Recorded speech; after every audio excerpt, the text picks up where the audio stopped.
এই বিষয়টা আপনারা অনেকে হয়তো বা জানেন, যারা জানেন না স্পেশালি তাদের জন্য আমি দেখেছি অনেক মানুষই জানে না ট্রাইপডে কিভাবে মোবাইল হোল্ডার অ্যাড করতে হয়। এটা আসলে অনেকে কি করে, এখানে কোয়ার্টার স্ক্রু হোল আছে, এখানে কোয়ার্টার স্ক্রু আছে, এভাবে এটাকে ঘুরিয়ে ঘুরিয়ে এটা লাগানোর চেষ্টা করে, একটা সময় যেয়ে আর এটা লাগে না, এটা ভালোভাবে অ্যাডজাস্ট হয় না। বাট অ্যাকচুয়ালি এটা প্রপার নিয়ম না। প্রপার নিয়মটা হচ্ছে এই যে এখানে একটা নব আছে, এই নবটাকে যদি আমি এভাবে প্রেস করি, টান দেই, এই যে তাহলে এটা কিন্তু আনলক হয়ে যায়। এখানে একটা প্লাস্টিক আছে যেটা আর কি কোয়ার্টার স্ক্রু হোলের মধ্যে থাকে, এটা সব ট্রাইপডে সেমই থাকবে। এই যে আমি খুলে ফেলেছি, হ্যাঁ।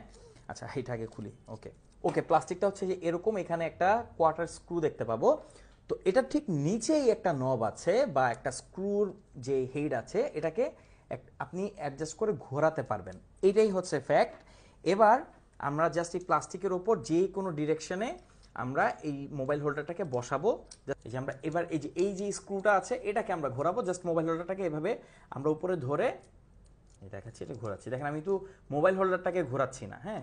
That's it. এটাকে আপনি ইচ্ছা মতো টাইট করতে পারবেন। এ দেখেন এটা কিন্তু হয়ে গেল। হ্যাঁ, এখন এটাকে আমরা ট্রাইপডের সাথে সেমভাবেই এই যে নবটা আছে, নবটাকে আমরা এভাবে টান দিয়ে, দ্যাটস ইট, হয়ে গেল। এই যে দেখেন এখন এটা পড়বে না, আপনি এটা ধরেই এই ট্রাইপডটাকে আপনি ধরে রাখতে পারবেন, এত শক্তভাবে থাকবে। তো এভাবেই